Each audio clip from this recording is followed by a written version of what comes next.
Hello బచ్చోं ఈరోజు మనం CBSE third లెसन Bihari दोहे చూద్దాము। फर्स्ट बिहारी के बारे में जान लेंगे।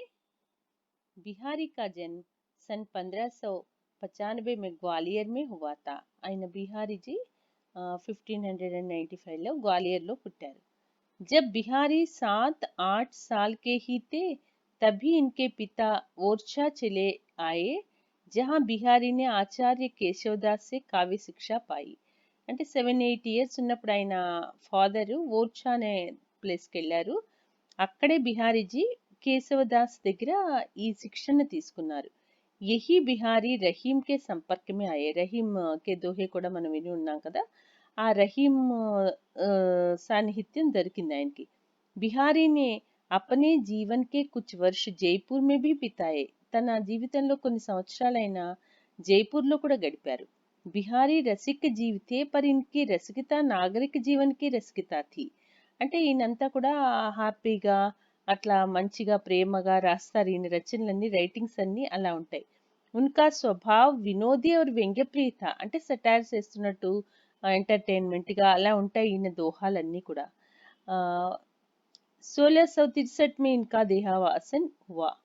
1663లో ఆయన మరణించడం జరిగింది। बिहारी की एक ही रचना सतसई उपलब्ध है, जिसमें उनके लगभग 700 दोहे संग्रहित हैं। ఇంది బిహారీ సత్సేన్ ఒకటే కావ్య రచన మనకి ఉపలబ్ధ అంటే లభ్యమైంది। అందులో 700 దోహాలు ఉన్నాయి మొత్తం। लोक ज्ञान और शास्त्र ज्ञान के साथ ही बिहारी का काव्य ज्ञान भी अच्छा था। అంటే ఎక్స్పీరియన్స్ బుక్ నాలెడ్జ్ దాంతో పాటు ఆయన కావ్యం జ్ఞానం కూడా చాలా బాగుండేది ఆయనకి। రీతిగా ఉన్హే భర్పూర్ జ్ఞానత అంటే మనం ఎట్లా బిహేవ్ చేయాలన్న దాని మీద ఆయనకి చాలా మంచి నాలెడ్జ్ ఉండేది। ఇన్హోనే అధిక వర్ణ్య సామాగ్రి శృంగార్ సే లీ హే అంటే ఎక్కువగా వర్ణించే వస్తువులు ఎక్కువగా శృంగారానికి చెందినవి తీసుకున్నారు। ప్రేమకు సంబంధించిన సబ్జెక్ట్ తీసుకున్నారు ఈయన ఎక్కువ। इनकी कविता श्रृंगार रस की है, इसलिए नायक नायिका या नायकी की चेष्टाएं जिन्हें हाव कहते हैं, इनमें पर्याप्त मात्रा में मिलती है। అంటే ఏంటంటే శృంగార రసం తీసుకున్నారు ఈయన ఎక్కువగా। అంటే ప్రేమికుడు ప్రేమికురాలు హీరో హీరోయిన్ అట్లా వాళ్ళకి చెందిన భావాలు ఇవన్నీ మనకి కనిపిస్తుంటాయి। बिहारी की भाषा बहुत कुछ शुद्ध व्रज है, पर है वह साहित्यिक। ఆయనది వ్రజ భాష ఎక్కువ రాసింది సాహిత్యాత్మకంగా। इनकी भाषा में पूर्वी प्रयोग भी मिलते हैं, पूर्वी భాష కూడా ఇందులో ఉంటుంది। बुंदेलखंड में अधिक दिनों तक रहने के कारण बुंदेलखंडी शब्दों का प्रयोग मिलना भी स्वाभाविक है। बुंदेलखंड లో ఆయన ఎక్కువ రోజులు ఉండటంతో बुंदेलखंडी शब्द का प्रयोग भी इनके दोहे में हमें मिलते हैं।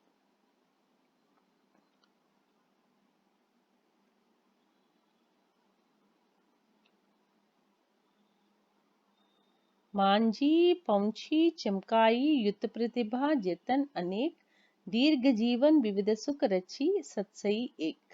बिहारी ने केवल एक ही ग्रंथ की रचना की, बिहारी सतसई। इस ग्रंथ में लगभग 700 दोहे हैं। दोहा जैसे छोटे से छंद में गहरी అర్థవ్యంజన के कारण कहा जाता है। दोहा అంటే ఏంటి యాక్చువల్లీ చిన్నదే 2 లైన్స్ దే కానీ మీనింగ్ ఎక్కువ ఉంటుంది। बिहारी गागर में सागर भरने में निपुण थे। గాగర్ మే సాగర్ భర్నా, గాగర్ అంటే చిన్న ఒక కూజా లాంటి దాంట్లో ఆయన సముద్రాన్ని నింపగలటంలో ఎక్స్పర్ట్ ఆయన। అంటే ఏంటి చిన్న దోహాలోనే ఎక్కువ మీనింగ్ వచ్చేటట్టు రాస్తారు ఆయన। उनके दोहों के अर्ध गांभीर्य को देखकर कहा जाता है, सत्सैया के दोहरे जो नायक के तीर देखन में चोटे लगे घाव करे गंभीर। అంటే ఒక బాణం లాంటిది ఆయన కవితలు చిన్నగా కనిపిస్తుంది కానీ ఎక్కువగానే లోతుగా గుచ్చుకుంటుంది। बिहारी की व्रजभाषा मानक व्रजभाषा है। सत्सई में मुख्यतः प्रेम और भक्ति के सारगर्भित दोहे है। इसमें अनेक दोहे नीति संबंधी है, ఎక్కువ मोरल भी కూడా ఉన్నాయి। यहाँ सत्सई के कुछ दोहे दिए जा रहे हैं। बिहारी मुख्य रूप से श्रृंगार परक दोहों के लिए जाने जाते हैं, किंतु उन्होंने लोक व्यवहार नीति ज्ञानी आदि विषयों पर भी लिखा है। అంటే ఎక్కువ ప్రేమకి సంబంధించినవి కాకుండా శృంగారానికి సంబంధించినవి కాకుండా లోకం తీరు గురించి నీతి మోరల్స్ గురించి కూడా రాశారు। संकलित दोहों में सभी प्रकार की छटाएं हैं।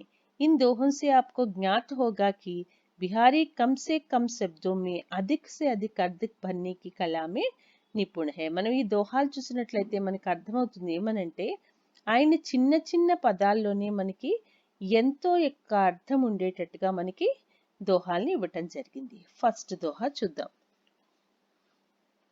सोहत वोढ़ै पीत पटु श्याम सलोने गात మనో నీలమణి శైల పర్ ఆతపు పరియో ప్రభాత్.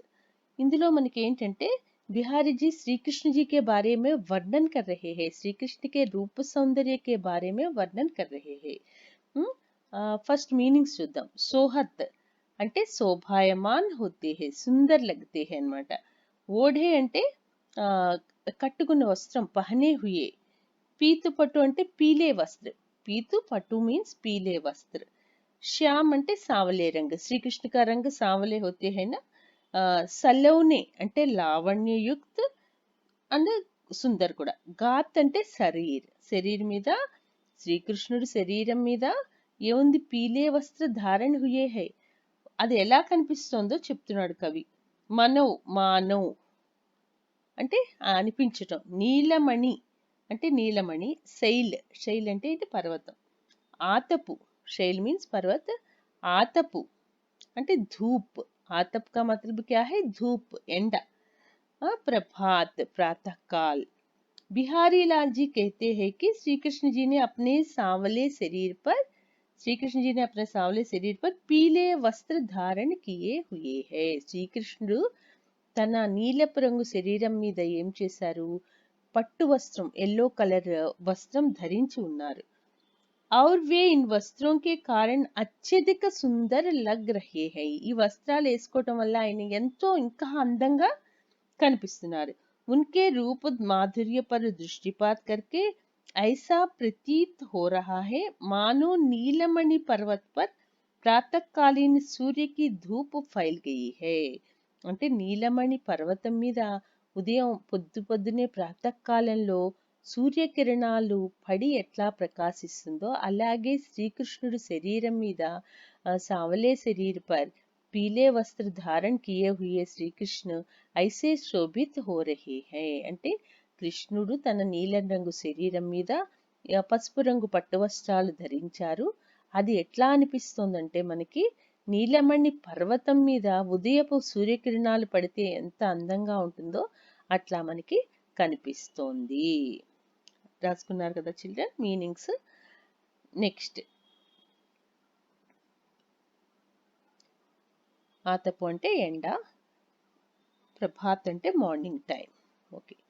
कहलाने एकत बसत अहि मयूर मृग भाग जगत तपोवन सौकियो दीर्घ दाग निधाक. ఇందులో ఏంటే गर्मी के मौसम के बारे में कवि वर्णन कर रहे हैं. అంటే వేసంకాలం ఎండ గురించి కవి మనకి వర్ణిస్తున్నారు.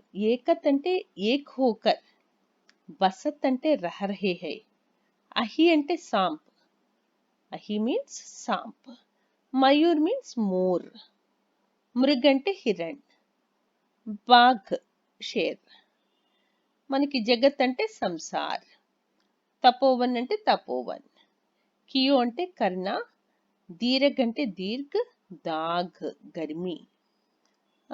कवि कहते हैं कि भीषण गर्मी पड़ रही है.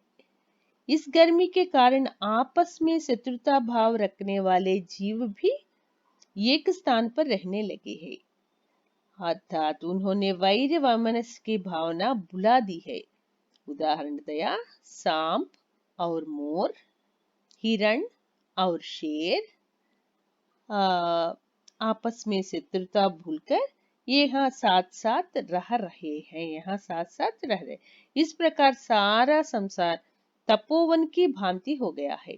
అంటే మొత్తం ప్రపంచం అంతా కూడా ఒక తపోవనంలో అనిపించింది. ఇవన్నీ కూడా ఆపస్మే హోనే వాలి శత్రుతా భూల్కర్ అంటే తమ మధ్యనున్న శత్రుత్వాలు భయాలు విడిచిపెట్టేసి అన్నీ కూడా ఒక చోటికి చల్లదనం కోసం చేరాయి. ఆ గర్మీకే మౌసమ్మే అన్నమాట. ఆ వేడిని తట్టుకోలేక ఒక చోట చేరాయి. అహి అంటే సాంపు మయూరు, సాంపుకి మయూర్కి అసలు పడదు, మోర్ నెమలికి పాముకి పడదు కదా, అలాగే లేడీ అండ్ షేర్కి పడదు. ఇవన్నీ కూడా ఒక చోట చేరి తమ యొక్క దాహాన్ని తీర్చుకుంటున్నాయి. और గర్మి తమ యొక్క వేడిని చల్లార్చుకోవడానికి ఒక చోట చేరటం జరిగింది. నెక్స్ట్ క్లాస్లో మనం నెక్స్ట్ వీడియోలో ఇంకో మిగతా పోయమ్స్ చూద్దాం స్టూడెంట్స్. బాయ్. Thank you.